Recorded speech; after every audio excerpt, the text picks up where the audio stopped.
Sejam bem-vindos para mais um Conversa de Valor, mais um novo episódio desse podcast que é comandado aqui pela União Presbiteriana de Homens da nossa querida Igreja Presbiteriana do Jockey.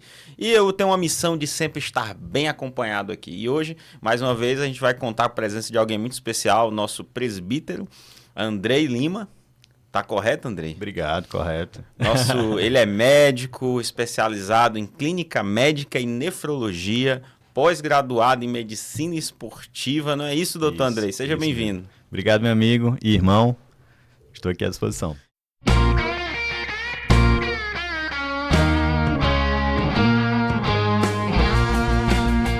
Eu já vou começar logo tentando entender o que é medicina esportiva, Andrei. Me ajuda só para... Muita gente me pergunta, Erasmo, isso, mas Andrei, por que medicina esportiva? Depois de clínica médica, depois de nefrologia, onde é que entrou essa história de medicina do esporte na medicina esportiva? Dentro da clínica médica, das especialidades clínicas, seja endocrinologia, gastro, nefro, enfim, várias especialidades clínicas, um dos pilares ali para você interferir, diminuir risco de doenças crônicas não transmissíveis, diabetes, hipertensão, risco de infarto, AVC, que são as doenças que mais matam hoje em dia. Normalmente, no final da consulta, a gente sempre orienta modificação do estilo de vida. Mas eu sempre orientava isso enquanto clínico, enquanto nefrologista, mas eu não conseguia levar soluções práticas para os meus pacientes conseguirem essa modificação do estilo de vida. E aí foi aí que eu pensei, não, vou ter que estudar mais, porque isso é que traz mais impacto realmente para a vida, sobrevida e qualidade de vida dos pacientes. Então, não, tenho que estudar mais sobre medicina do estilo de vida. E uma especialidade que eu encontrei que consegue reunir vários conhecimentos relacionados ao estilo de vida foi a medicina do esporte, porque tem tanto temas da nutrologia esportiva, muito tema de nutrição, mas também temas relacionados à prática do exercício físico, à importância do sono. E às vezes que a gente conversou sobre isso, Andrei, o que eu percebi, eu vou me furtar o direito de não chamá-lo de doutor Andrei. Claro, por favor, fica à vontade. Às vezes que a gente conversou sobre isso especialmente, o que eu percebi é que essa é uma coisa mais ampla, né? E aqui a gente vem trazer um papo sobre saúde masculina hoje, né? Um podcast que a gente fala sobre assuntos voltados para o público masculino, mas que ele é abrangente para a igreja, né? E a medicina parece que precisa olhar de forma mais abrangente, né? O homem especificamente, esse ser que raramente quer ir ao médico, ele só frequenta a urgência e olhe lá, né? Tem que estar ali já perto da morte para poder ir lá, tem pavor de ir no médico. E a gente se acostumou, né? Que saúde era uma coisa... É tanto que tem um médico especializado em mulheres, por exemplo. E o homem renegou esse cuidado, né, de ir ao médico com frequência, de procurar. Fala um pouco pra gente, André, também dessa importância aí para poder falar com essa turma que não quer ir no médico. Exatamente. É uma pergunta que a gente se faz. Por que falar? Por que essa importância? A gente parar para refletir, para conversar sobre saúde do homem. Um dos fatores é o que tu falou. O homem, ele... dificilmente ele já tem o hábito de ser alguém rebelde em relação ao cuidado médico. Então, aquele cara que normalmente não vai no check-up, a mulher que tem que marcar a consulta para ele, e ainda tem que ficar lembrando, senão ainda ele é capaz de faltar. Não lembrar, não vai. Então, por que é importante falar sobre isso? Porque talvez por essa cultura masculina de não autocuidado, ou seja, de não se preocupar com a sua própria saúde, é que, claro, tem outros fatores também, mas o homem, ele vive em média 5 a 7 anos menos do que as mulheres. Então, ele tem 5 a 7 anos menos de vida em média do que a mulher no mesmo Vamos fazer um convite para a turma, né? Já vamos quebrar essa estatística aí, para não deixar a mulher viúva, né? Então, o primeiro ponto, essa história de evitar médico, evitar check-up, o homem tem medo de abrir ali, de levantar a tampa do capô, né, encontrar algum defeito. Essa história não está dando certo, porque o homem está morrendo mais. Claro, tem outros fatores envolvidos, né? O homem normalmente, ele pelo próprio gênero, ele se expõe a mais riscos, né? É o homem que vai para a guerra, é o homem que tem, por exemplo, a obrigação de servir no exército. O homem, ele morre mais de causas violentas também, porque se envolve naturalmente em mais, né? mais crimes violentos, os próprios acidentes né? Com motocicleta também a porcentagem de homens envolvidos é muito maior. Tem gente que nada com tubarão aí, né? Tem gente que mergulha com tubarão. O pastor Léo já me advertiu uma vez sobre isso. Bom parar, viu, Diz que isso é tentar ao Senhor, eu estou refletindo sobre isso. Não faça isso com muita frequência, não. Mas porque a gente fica... Sempre que a gente fala disso... eu vou te falar até por mim mesmo, né? Muitas vezes, Andrei, eu acabo esquecendo que preciso... E a vida mudou muito, né? Acho que a grande questão a vida mudou. Quando a gente olha para os últimos 20 anos, o tipo de comida que a gente come já é muito diferente. Já vinha mudando, mas assim, mudou radicalmente. A oferta de alimentos ruins, as comodidades, né? Imagina, um tempo atrás, você tinha que levantar para pegar o controle remoto para ligar a TV. Hoje você não precisa fazer mais nada disso, né? Você manda a Alexa fazer. Ligar a luz, desligar a luz. Então, parece que ficou mais cômodo e, principalmente, os corpos ficaram mais imóveis, né? Então, o cara já trabalha em home office, ele já não pega... Nem vou falar de pegar um ônibus, de caminhar até o trabalho, ir de bicicleta, mas nem sai mais de casa, muita gente. E isso parece que, assim, tem um impacto muito pesado, principalmente na população masculina, né? Tem. Certeza, Erasmo, que tem um impacto negativo, né? Essa diminuição do fator de atividade, não só do homem como da mulher, né? Mas realmente para o homem isso traz um impacto muito grande. Por exemplo, uma das questões relacionadas à baixa da testosterona masculina nos últimos 30, 40 anos, nas últimas décadas, realmente os níveis de testosterona estão mais baixos. E um dos fatores relacionados a isso é justamente diminuição do fator de atividade. Tem uma influência direta ali? Está menos ativo, ou seja, é o homem que está cada vez mais sedentário por essas comodidades da vida pós-moderna. Capinar um lote faz diferença nessa história? Pronto, saiu até um estudo aí, né, que mostrou lá que capinar um lote aumentaria a testosterona. Qual o sentido disso? Na realidade, tem vários fatores envolvidos com essa atividade. Primeiro, normalmente o homem que capina o lote, ele não tem tanta abrangência, assim, ele não tem tanta facilidade em relação à comida. Normalmente são pessoas mais humildes que comem menos e comem comida de verdade, né? Até porque esses fast foods e tudo é mais caro do que você comer arroz com feijão. Então, normalmente são homens que comem, né, por uma necessidade de vida, por um contexto de vida, comem melhor e comem menos.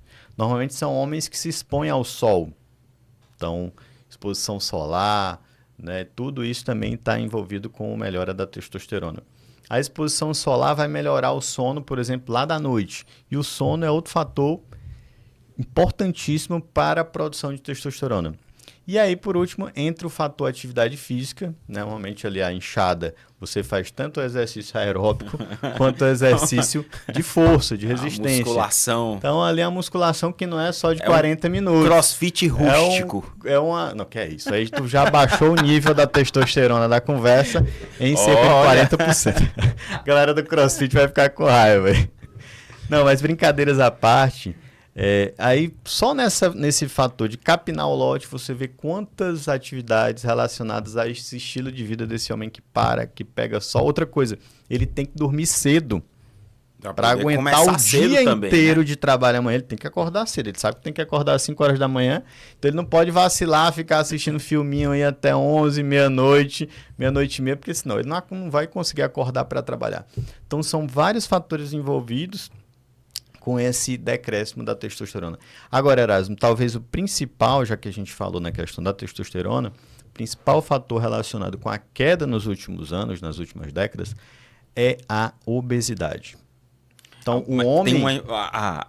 Antes da gente entrar só no fator obesidade, sim, a gente está trazendo que a testosterona, então, está aí no centro aí de uma discussão de como talvez um efeito, um resultado, uma consequência desse estilo de vida ou de uma causa dos problemas de saúde? No caso, parece mais uma consequência, né?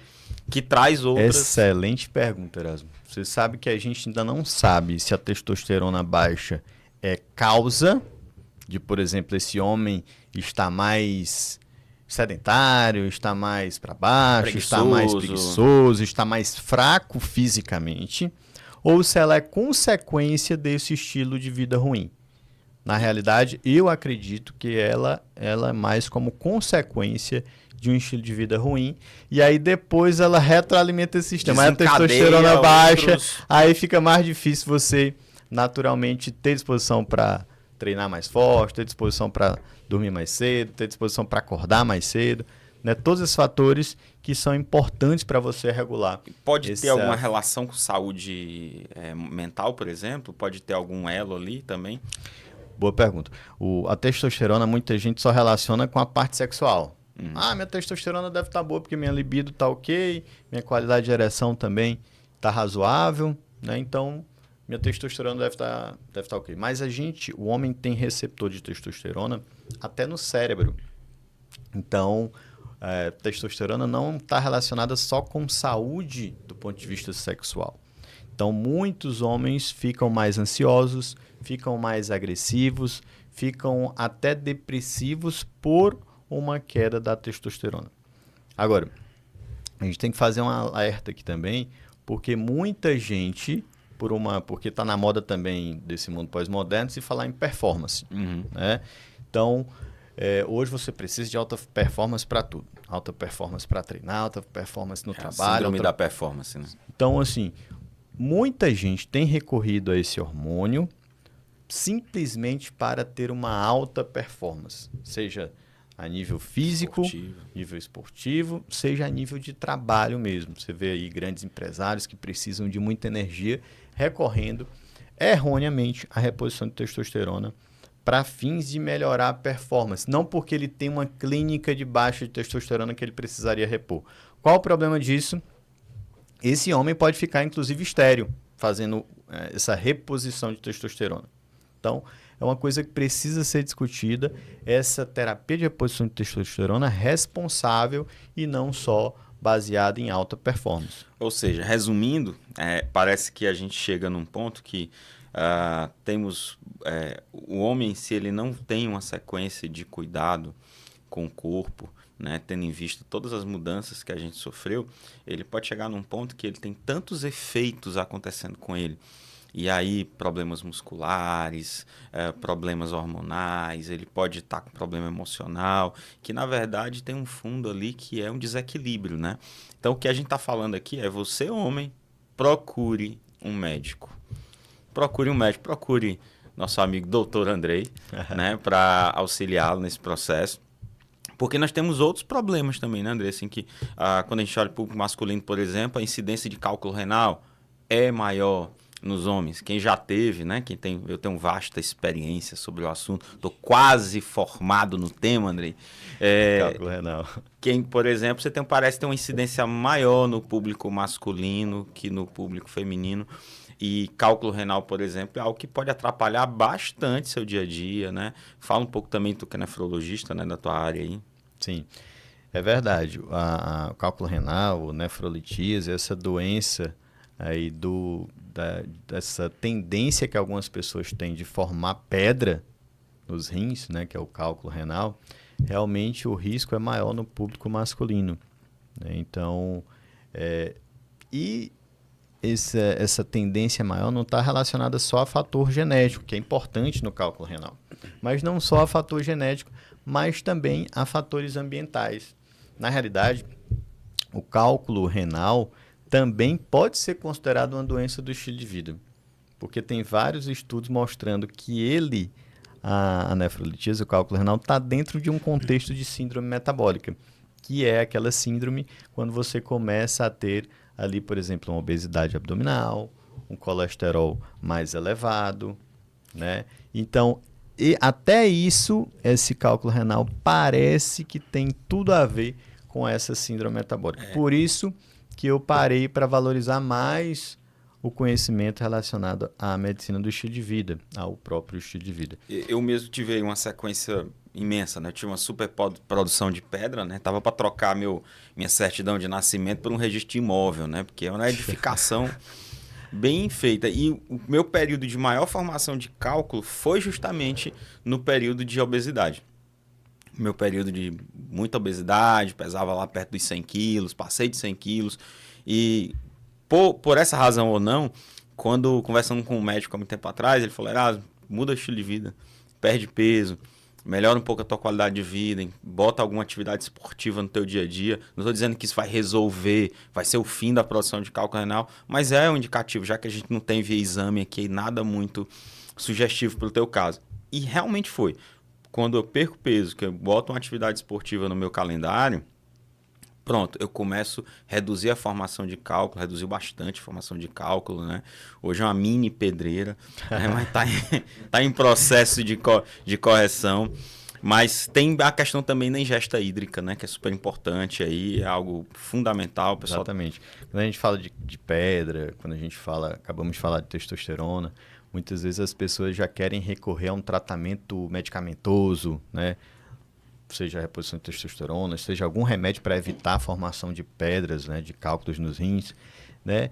E muitos se esquecem do primeiro passo em relação a um tratamento. Existe uma terapia, um tratamento não medicamentoso. O tratamento não é só igual a remédio. Sim. Que é justamente sobre o que a gente tem falado muito, que é esse estilo de vida. Por exemplo, no cálculo renal, você ter uma meta de água por dia, por exemplo, é muito importante. Né? Eu conheço gente, já conheci pessoas próximas que não bebiam praticamente nada de água. Não gostavam do sabor da água. Bebiam ou refrigerante o dia todo ou suco o dia todo. Então, simplesmente um hábito de você ter uma quantidade de ingesta de água adequada para o seu peso, que pode variar de 50 a 50 ml por quilo de água por dia, que dá aí, dependendo do teu tamanho, entre 2 até 4 litros, 4,5 litros de água por dia. Simplesmente um ato tão simples de barato, de um material que a gente tem disponível em abundância ainda, né? Graças a Deus. E as pessoas negligenciam isso. Então, antes de pensar na terapia medicamentosa, esse comportamento é muito importante. Então, a água, a questão do sono, a questão da atividade física, a questão da dieta, da nutrição adequada. Quando a gente fala em estilo de vida, se a gente for considerar o que é que mais causa impacto na vida do homem e da mulher também, né? São 4 pilares básicos do estilo de vida. Se a gente for colocar aqui, é a atividade física. Então, a atividade física é um hábito, é um estilo, assim, primordial para você ter saúde. Tu me corrige se eu estiver errado logo sobre a atividade física, para a gente pegar o ponto específico. A sensação que eu tenho é que, como a gente mudou, né? A sociedade mudou, as cidades mudaram. Sempre no passado, parece que é sempre assim, vamos voltar a viver um pouco mais parecido com o passado. É a sensação que eu tenho, porque eu me lembro do meu pai, era de bicicleta, eu mesmo sempre fui para a escola a pé. Meio-dia aqui no Piauí, né? Isso é insalubre, né? Mas ia. A gente ia no supermercado, você ia a pé, você ia no mercadinho de bairro, né? Você fazia muita atividade física, até involuntária ali, né? As academias eram poucas, mas porque a gente tinha uma rotina os trabalhos, eles tinham muito mais impacto manual, impacto físico, né? Até um carro, né? Você dirigia um carro com direção mecânica, muito pesada. Esse calorzão aqui, você saía câmbio manual, suado, sem ar-condicionado, né? Enfim, você tinha uma vida que a parte física era muito mais exigida no seu dia a dia. Você ia limpar a casa, né? Você ia fazer... Enfim, parece que a gente está falando assim, olha, tínhamos um modelo melhor de vida, nós perdemos isso por conta das comodidades e, em substituição a essa perca, a gente tem que trazer, por exemplo, atividade física para o calendário. A gente precisa trazer ele para, durante a semana, uma academia que é para manter ali os músculos ativos, porque tem um papel muito importante na saúde, né, Andrei? Sim, tem gente que fala o oposto. Esse negócio de atividade física é besteira. Meu avô não fazia nada disso e viveu 90 anos. Fazia. Ele não fazia porque talvez não precisasse fazer, porque ele trabalhava dentro do que ele conversou há pouco tempo, na enxada. Pegava muito sol, caminhava muito mais do que a gente caminha hoje. Hoje você passa 40 minutos na academia. Provavelmente teu avô passava 4, 5, 6 horas na roça. Era muito mais. O dia inteiro de atividade física. Então, é justamente isso. Hoje a gente precisa, para fazer uma atividade que parece, do ponto de vista racional, estranha, você parar para entrar numa academia, para ficar levantando uma máquina, um peso numa máquina, do ponto de vista racional, é estranho. Tem gente que se sente idiota. Mas é porque, por conta desse estilo de vida do mundo pós-moderno, infelizmente a gente tem que parar para fazer coisas que aparentemente não tem muito impacto em relação à nossa produtividade, mas que sim são extremamente importantes para a gente resgatar esse modelo antigo, né, pelo qual a gente foi feito, realmente que é para o trabalho. O trabalho, então, assim, né? O homem não foi criado para ficar de boa, deitado numa rede, né? Olhando para cima. Essa história, por exemplo, de qualidade de vida, que a gente vê os jovens perseguindo de forma tão, né, até desesperada e ficam ansiosos e depressivos. Porque eu já cheguei em 30 anos e não consegui aquele emprego dos sonhos, do concurso. E a minha geração, né, foi criada para ter esse bom emprego, para ter uma qualidade de vida. Essa história de qualidade de vida, isso é uma coisa muito recente, né? Isso aí não qualidade existia de vida, antigamente essa preocupação. Deus deu um paraíso para Adão, parece que ele deu um paraíso com um lugar para ele armar uma rede e ficar lá. Né? Em Gênesis 2, meu Deus diz, fez um jardim e dei para o homem cuidar. E dei para o homem zelar por ele, trabalhar por ele, fazer os trabalhos ali que precisavam. Né? O homem foi criado para o trabalho, para a movimentação. Exatamente, para cuidar e zelar desse jardim, né? Então, você sabe que até do ponto de vista de propósito, quando a gente fala sobre longevidade, uma das coisas, um dos pilares importantes também, e quando a gente fala de longevidade, não é viver 100, 120, nem 150 anos. Não tem nada a ver com isso. A não ser que a medicina evolua muito nos próximos mais tempo anos, possível, né? É que a gente vai conseguir chegar nisso. Mas me parece algo ainda muito distante. É você viver bem, com autonomia, com força de decisão e força física, com independência, né, pelo máximo de tempo possível. O tempo vai ser 100, 120, né, isso aí não é o tão importante quando a gente fala em longevidade. Mas quando a gente discute longevidade, um dos tópicos interessantes é que a maioria dos estudos mostra que quem vive mais normalmente tem um propósito de vida. Então, quando você está preocupado em simplesmente ter uma qualidade de vida e se aposentar cedo, trabalhar ali até os 40, juntar aquele dinheiro, botar em aplicação, não precisa mais trabalhar. Esse é o teu propósito de vida. Dificilmente você vai viver muito e bem. Porque até do ponto de vista espiritual mesmo, né, o homem criou Deus criou o homem para o trabalho. Como você conversou lá.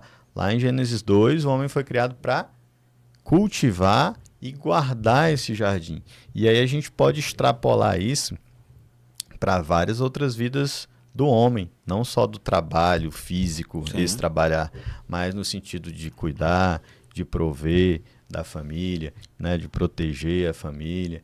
Então, esse jardim que o homem deve cultivar vai muito além do seu trabalho. E você esse jardim está na igreja, esse jardim está na família. Né? Então, exatamente, servindo ao próximo. Né? Então, o homem que tem esses propósitos bem definidos, né, já que a gente está falando sobre saúde, de glorificar, por exemplo, a Deus com sua saúde, com o seu corpo, né, servindo justamente para o quê? Para servir mais ao próximo, servir mais à sua esposa, servir mais aos seus filhos, servir mais ao seu irmão na igreja. O homem que tem isso muito bem trabalhado, muito provavelmente ele vai se cuidar mais. Sim, é aquela história do carro, né? Ele tem um carro, ele leva para fazer revisão. Aí você pergunta, o que você está fazendo na revisão? Que é para ele não me deixar no meio da estrada, que é para eu não ficar com ele quebrado, estragar ali um momento de férias, porque meu carro estragou porque eu não fiz uma manutenção preventiva. Né? O homem, e principalmente o homem, e é por isso que a gente está falando tanto desse sentido, é o público masculino que ignora isso. Você pega, veja, a gente está aqui falando há um bom tempo e a gente não chegou, por exemplo, no único grande problema que se comenta, que você pega o ano inteiro para chegar novembro azul. Homem é sinônimo de câncer de próstata. Aí tem muita coisa que o homem pode estar cuidando com atitude simples. Então, para que ninguém também imagine que a gente está falando aqui de que o cara tem que ficar ali um paranoico, acordando às 3 da manhã, botando a cara na bacia gelada. E não, ninguém tá falando de nada disso. Viralizou, né? O pastor Léo até comentou, esses dias viralizou aí, não sei quantos milhões nas redes sociais, um vídeo justamente desse culto a uma super rotina, a uma rotina perfeita. Então, dentro do estilo de vida, rotina é sim importante, ou seja, você ter horário para se alimentar, você ter horário para acordar, Dormir. de preferência acordar cedo, de preferência dormir cedo, porque o pico natural do teu hormônio do sono, que ele é naturalmente produzido, eles são ali nas primeiras horas da noite.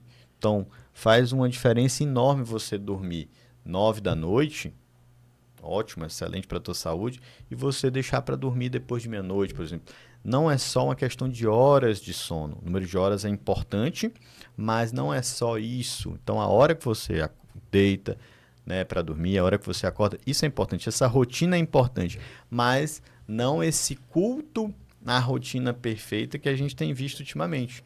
São dois extremos. É o culto à rotina perfeita, o culto ao corpo, né? Essa veneração do corpo. Então, para muita gente aí já entra em algo pecaminoso realmente, que é uma vaidade, né? Já começa a ficar uma coisa mais egocêntrica, uma coisa mais narcisista.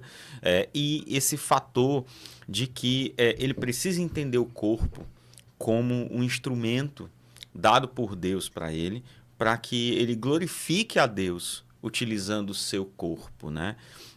Porque ele tem missões em sua vida. Então a gente está falando aqui de atitudes simples, de mudança de estilo de vida, de preocupações, de procurar a ajuda profissional adequada, né? Você tem hoje também não vou chamar de uma pandemia, mas acho que talvez seja, né? Precisa definir melhor o termo, mas enfim, de saúde mental, por exemplo, de pessoas sofrendo com ansiedade. E eu ouço muitos relatos de gente que diz, olha, melhorei ou evoluiu, até fala, curei, eu não quero entrar se esse é o termo correto, tá? Mas eu tô falando de relatos que eu ouço, tá? No dia a dia, depois que eu comecei a praticar corrida, depois que eu passei a ir para academia, depois que eu retomei fui praticar ciclismo, depois que eu implantei uma atividade física, porque a gente vê o impacto que tem no corpo esse sedentarismo, né? Essa entrega ali a ficar de uma forma mais mórbida, né? Sim. Para nós que somos cristãos, né? Então aqui vamos afunilar um pouquinho para a gente que é cristão, saber priorizar, isso é muito importante. Então, assim, depois pode até procurar aí, Nicolas, o texto lá de Timóteo, né? Que fala que o cuidado com o corpo teria pouco proveito. O exercício físico tem pouco proveito, né? O exercício físico teria pouco proveito diante de um contexto que ele estava trabalhando maior ali, que era o exercício da piedade. Então, o exercício espiritual, é claro que ele está ali acima do exercício físico, mas não é por isso que a Bíblia mesmo exclui a importância. Tanto fala de pouco proveito quando você compara com a vida espiritual. Então, você deve ter mais atenção com a sua vida de saúde espiritual. Até porque saúde espiritual, né, tem tudo a ver com a sua saúde mental. E saúde mental também tem tudo a ver com seus níveis de estresse. E estresse é uma coisa que impacta muito forte a saúde, principalmente a saúde masculina. Então, o cuidado com o lado espiritual também ele deve ser bastante cuidadoso, né? Tanto com homens, mas com mulheres também.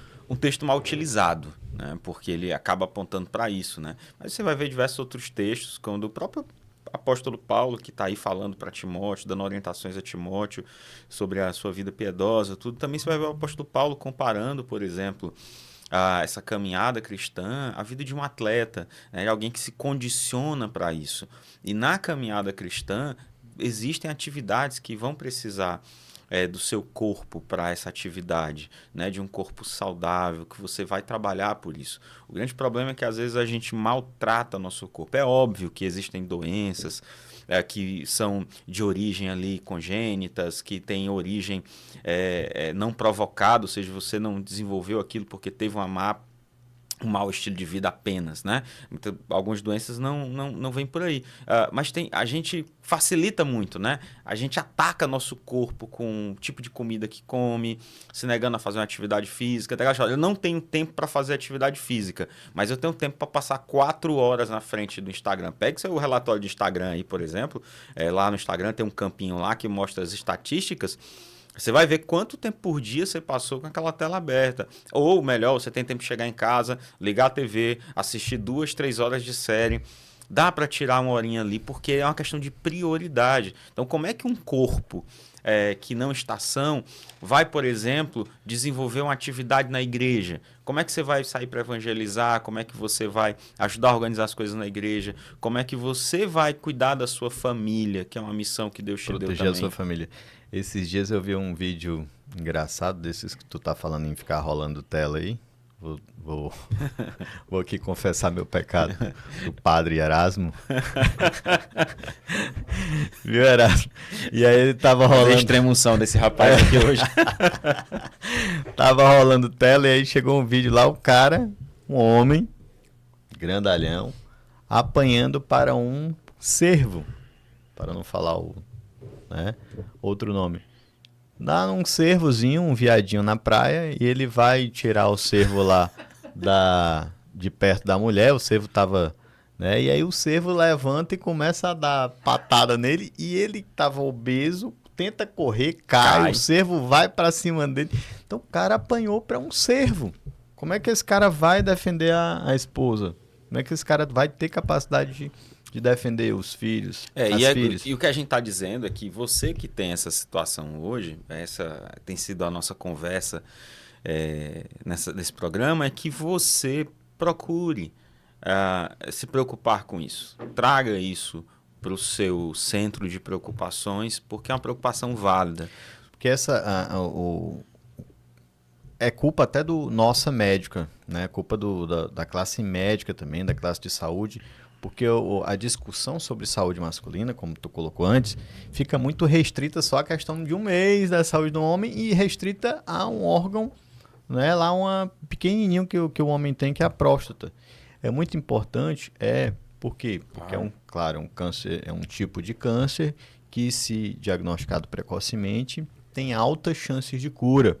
Ok, mas há fatores envolvidos com a saúde masculina que são muito mais importantes do que a próstata. Por exemplo, pode até contribuir para que a próstata no futuro... Por exemplo, uma questão simples que pouca gente conhece, porque o nome é feio mesmo, que é o nome de uma doença, que é a aterosclerose, que é aquele processo de lesão na camada mais íntima do vaso, da artéria, do endotélio, da artéria, e ali, por exemplo, uma pressão alta causa lesão dentro desse endotélio vascular. Um diabetes ou uma glicemia alterada, que é o pré-diabetes, causa lesão na parede desse vaso. E qual o problema disso? É que ao longo dos anos, uma pressãozinha alta que você nem sente nada, nem sabe se tem, porque nunca foi... Uma doença silenciosa, né? Doença silenciosa, no começo é silenciosa, mas depois ela pode ser catastrófica. Às vezes uma glicemia um pouquinho alterada que você vai empurrando, até fez o exame, mas você vai empurrando ali com a barriga, porque ainda não está na época de tratar, acha que tratamento é só remédio e não é. Então, alguns fatores de vida, alguns fatores de risco são muito mais importantes para a saúde masculina e feminina do que simplesmente se discutir sobre a próstata. E aqui a gente traz a obesidade como fator de risco importante, porque a obesidade puxa várias outras doenças, aumenta o risco de diabetes, aumenta o risco de hipertensão, aumenta o risco de câncer. E a gente puxa aqui o próprio diabetes, a própria pressão alta, o alcoolismo e o tabagismo. Então, fatores de risco que a gente discute pouco, de certa forma, que impactam muito mais a saúde masculina do que simplesmente se discutir, né, se conversar sobre o mês lá, o Novembro Azul. Novembro Azul. Para que a gente, chegando já para o nosso final aqui, Andrei, acho que a mensagem que a gente deixa para os nossos homens é que se preocupem com a sua saúde. Olhe para a sua saúde, a saúde do seu corpo, como também um instrumento dado por Deus em suas mãos, para que você administre, para que você faça bom uso e esse uso glorifique a Deus. É importante que você que atravessa esse tipo de dificuldade, procure ajuda profissional, né? Procure o Dr. Andrei aí para ter um bate-papo com ele. Ou simplesmente o seu médico de confiança, o seu médico de confiança. Alguém que você já acompanha, que já... Tenha uma rotina de cuidado, né, Andrei? Agora não culto a rotina, né, Erasmo? Não, zero. Essas paranoias eu tô fora. Eu não quero participar delas, não. Mas tem como fazer isso de forma menos paranoica. E se a gente for, né, pegar um versículo bíblico aqui, eu trouxe Provérbios 23, 20 e 21. Não estejas entre os bebedores de vinho, nem entre os comilões de carne, porque o beberrão e o comilão caem em pobreza, e a sonolência vestirá de trapos o homem. Então, muitas vezes o homem acha que para ser homem, porque para eu ser masculino eu preciso estar com uma caneca zona lá gigante de cerveja, fumar um cigarro, cuspir no chão. E do ponto de vista bíblico, isso não tem nada a ver com masculinidade. Ostentar uma barriguinha é um troféu, né? A barriga. Não, porque homem que não tem uma barriga não é um homem, é um menino. Não tem uma barriga e muita conta para pagar. Então, às vezes a gente vê aquilo que a gente estava conversando aqui. Nós, de forma geral, o ser humano ele foi contaminado de tal forma, de forma tão profunda pelo pecado, né? Que muitas vezes, até quando a gente tenta ser santo, a gente peca. Então, muitos pastores, líderes espirituais, que falam, o exercício é de pouco proveito, e se utilizam desse texto que a gente leu para dizer que isso não tem importância e que vai se preocupar em estudar, em trabalhar, em ler a Bíblia e pregar, e terminam negligenciando o cuidado com o corpo e incorrendo em pecado, e utilizando a santidade, a santificação como desculpa para isso. Então, às vezes, muitas vezes, até quando a gente quer ser santo, a gente peca. E a gente tem que ter bastante cuidado de ter esse equilíbrio. Eu vou me preocupar com a saúde do meu corpo, que foi um instrumento que Deus me deu, né, para diversas funções, mas, claro, sempre colocando ali dentro de um equilíbrio, dentro de uma cosmovisão cristã, sempre colocando abaixo do cuidado que eu devo ter, principalmente com a minha saúde espiritual. Né? Então, da mesma forma, como ninguém acorda com vontade, pelo menos não no início, ninguém acorda com vontade, por exemplo, de ler a Bíblia no começo ou pelo menos no começo até acorda, né? Quando você é transformado ali pelo Espírito Santo, parece que você tem muita sede e tudo.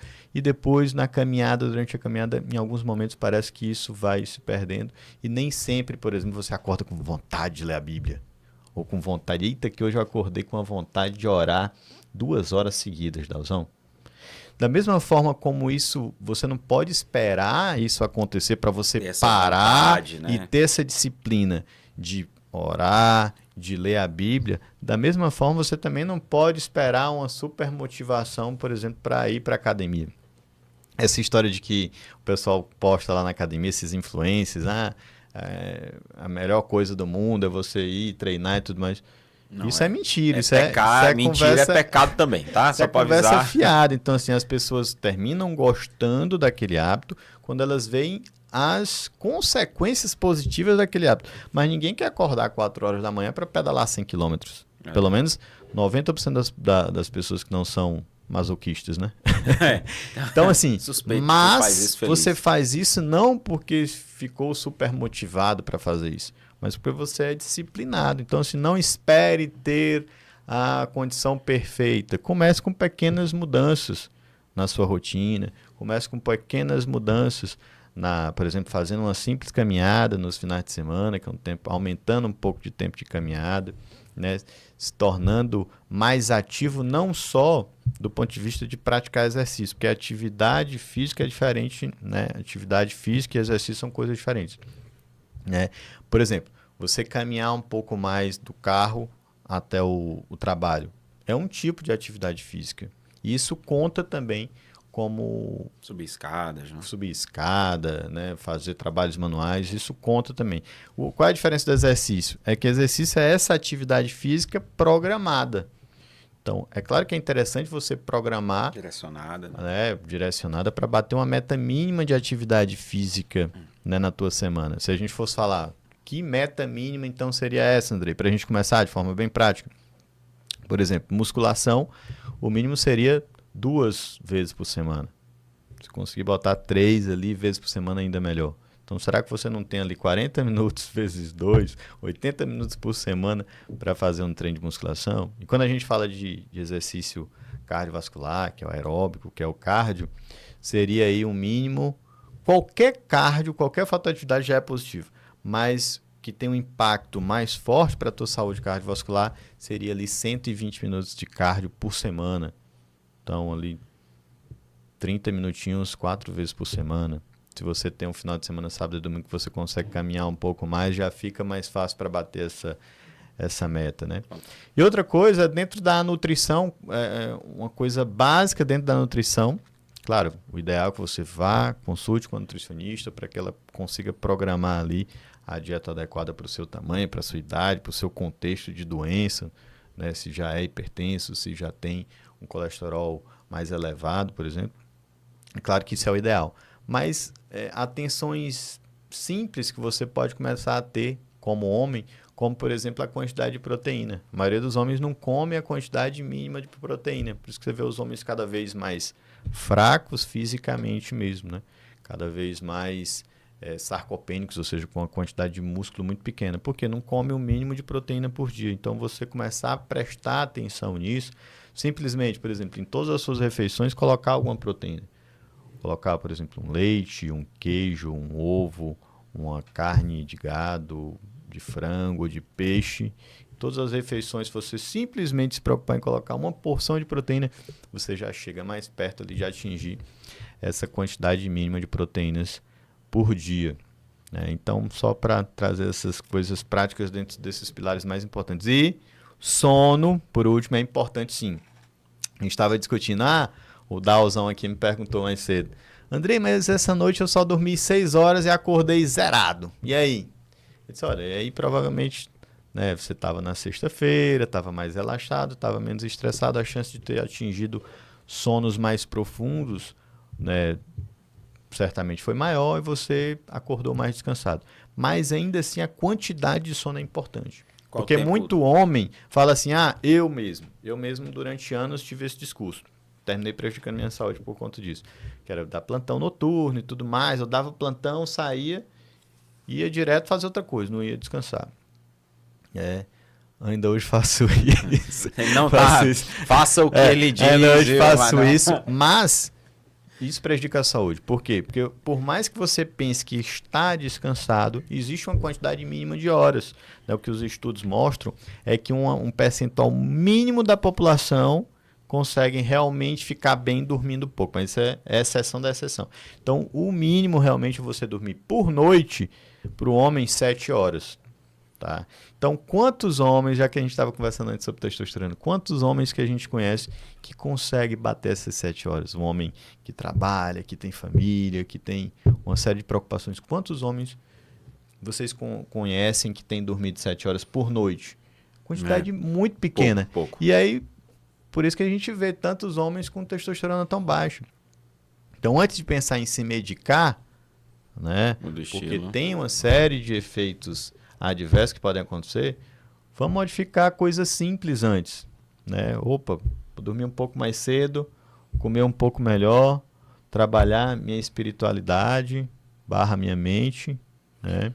Então, a própria Bíblia fala com o que você deve ocupar os seus pensamentos.